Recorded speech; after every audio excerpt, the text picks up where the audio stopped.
Good day all at good morning sa inyong lahat. Ito po syempre tayo ay napasibat bigla dito sa Storm City na naman, pero mag-uwi kami.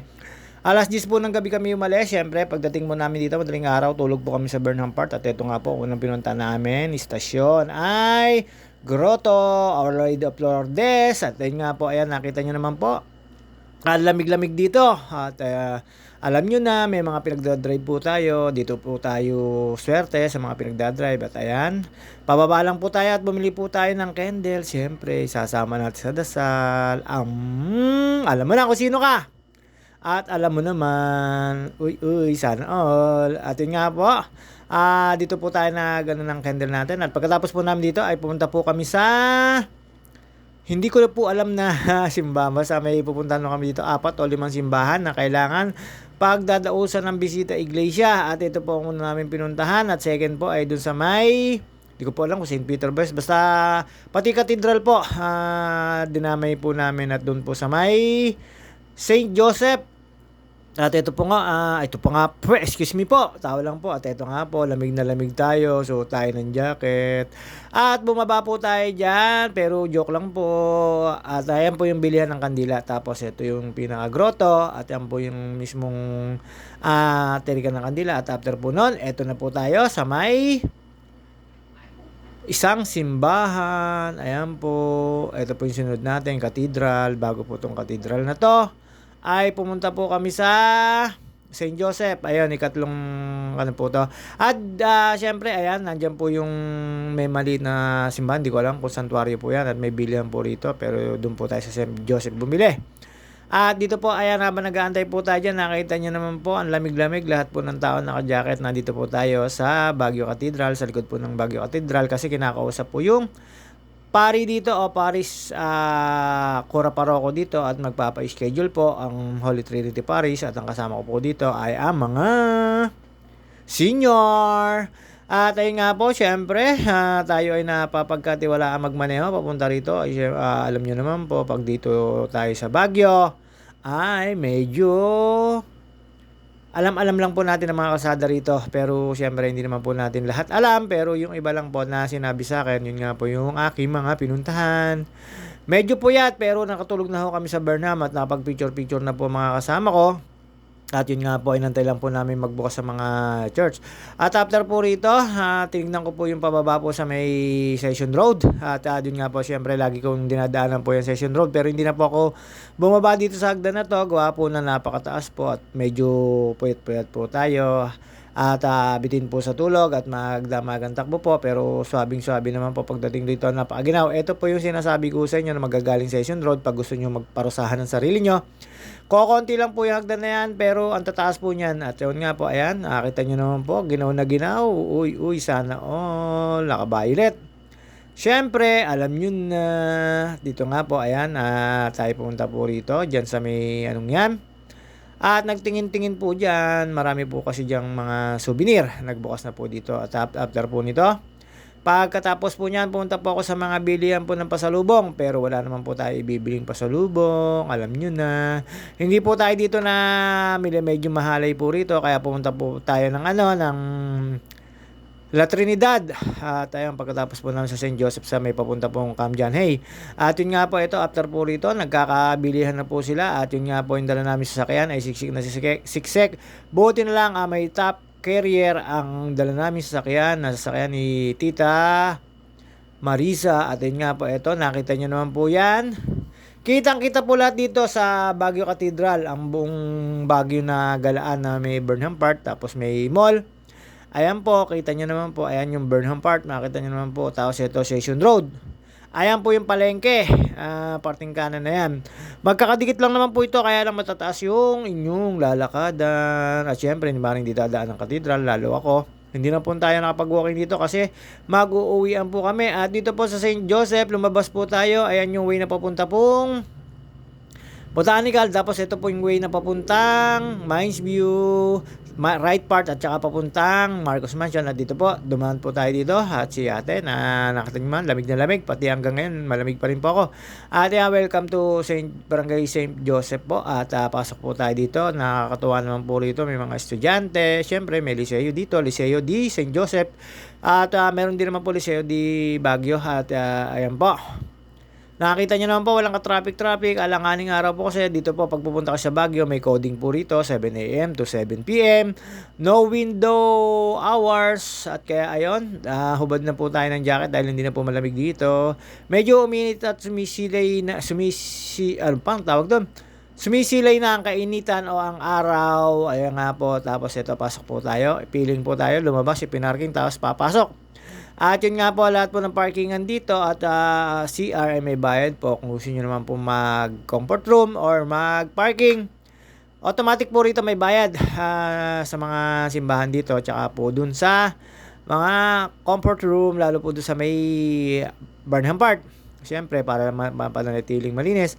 Ayan, napakaganda po niyan. At siyempre, nag-pray po ulit tayo. Sana...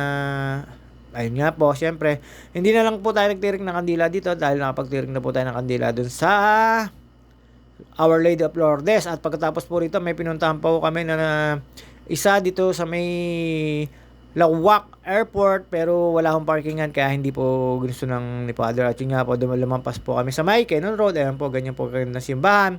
At after po nun, eto, dire-diretso na po tayo palabas at hinahanap ko po yung isang simbahan.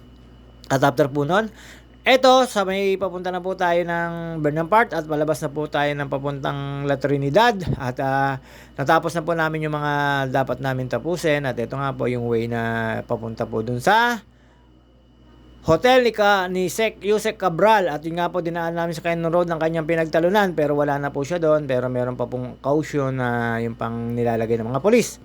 At ayan, dire-diretso lang po yan. Tapos pagkalabas po nito doon sa may munisipyo, at yun nga po, kanan lang po kayo, tapos pa-circle, at pakaliwa po papunta La Trinidad, tapos medyo straight kanan, pababa na po ng La Trinidad yon, papunta na po doon sa Strawberry Farm. At yun nga po, at tumawag ang aking kapatid, alam nilang nasa Baguio ako, alam na nagpabili po ng gulay, doon po kasi medyo mura, kaya ayun, binili ko po sila kahit nakakaya isa kayo dito. Ayan po, nakita nyo naman po, sobrang lamig. Ay, nakabukas po ang aming window. Ayan, pagkatapos po nun, eto na po tayo. Nasa may parting La Trinidad na po. Dito po, pagkalabas nyo po ng arko na yan, siguro mga 100 meters sa kanan po, yan, nandyan po yung sikat na papicture ng mga na pare-parehas ang kulay ng bahay. Pero ngayon, hindi na po kasi medyo kupas na po at iba-iba na po yung kulay ng bahay, pero marami pa rin po nagpapapicture. Lumampas lang po kami dyan, dire-diretso lang po ito. Wala naman po ibang pagkakalikuan dito. Wag lang po kayo kakaliwa para papunta po kayo sa Strawberry Farm. Pagdating po sa Strawberry Farm, medyo mahalay po kasi po hindi raw po tag strawberry at ibang variant po ang nakapaninda po doon. Yung gulay medyo tumaas po. Medyo siyempre pag singil ko sa ate ko, bukas na yon. At pagka tapos po namin dito, ayan, napaka-init na po. Kaya tayo ay nag-alis na ng kadyakitan. Ayan, naglalakad lang po tayo. Nahanap ko po yung pinagbibilan ni ate rito na suki niya, yung dalawang Jake Cyrus. Alam niyo na kung sino yung Jake Cyrus na yon. At syempre, eto, ayan, panik po tayo dyan. At yun nga po, pinagandaan nila po ako doon. Sabi ko yung bago-bago kasi suki po ni ate yan. Ewan ko kung kailan niya nakilala. At ayan po yung kanyang paninda. At syempre, pagkatapos po nun, eto, tayo ay uuwi na. At yun nga po, syempre tayo maka JT ko. At eto po, ayan yung nakikita nyo naman po yung daan na yan. Ay pupunta ko kasi sa Good Days.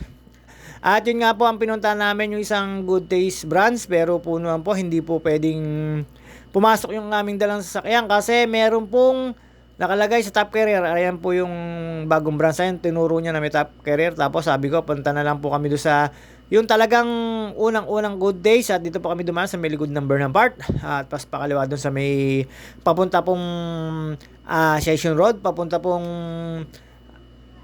sa Pamilihang Bayan. At yun nga po, ito, nandito po tayo sa backdoor ng Burnham Park. Tapos kakaliwa lang po tayo dyan. Yung kanan na po yan, papuntang Burnham Park po yan. At ito na po, Good Days. At pumunta pa po ako dyan para makita lang po yan. At binubusinahan na po ako dyan. Tapos syempre, panik po tayo. Medyo mainit na po yung panahon. Pagkarating po dito sa loob at naiparada ko na po yung sasakyan, medyo mahaba ang pila, uupo ka po dyan, alam na basta Good Days. At ayun, sobra po namin dami. Dami rin po na order, na i-take out pa. Ayan po yung pila. Habang nag-aantay po kami dyan, syempre, order ka na. At yun nga po, pinapanik na tayo sa taas. Ayan po, mga kasama ko.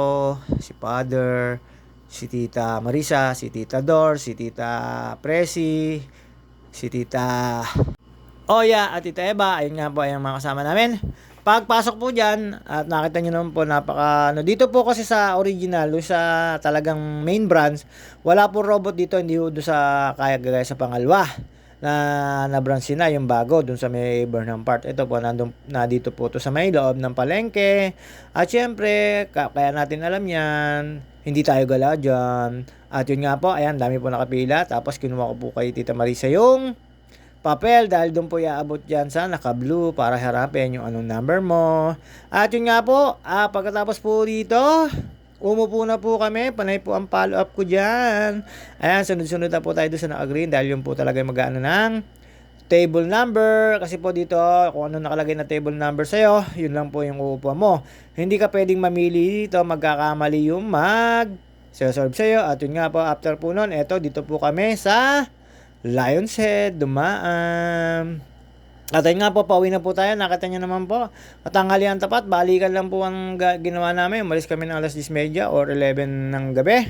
At eto po, pauwi na po kami. At dito po kami dumaan nung papanek. At dito rin po kami dumaan pababa. Kasi eto, napakalapit po at napakabilis po makababa. At ang bilis po makapanik dito pag sa Baguio. At mabilis din po makababa. Ayan po yung Lion's Head. Marami pong mga nakapila, pero syempre in-stop over ko po dyan yung mga senior citizen. Alam nyo na, hindi kompleto ang bagyo mo pagka hindi mo nadaanan ang Lion's Head. Pero pagka po na malakas ang bagyo, hindi po nakakadaan dito, close po yan. At sa malaking sasakyan, bawal po to, ilang tons lang po. Ayan, si Lion's Head, pagod na. At yun nga po, after po nun sa Lion's Head, ito, pababa na po tayo. Hindi na po magtatagal ang ating video.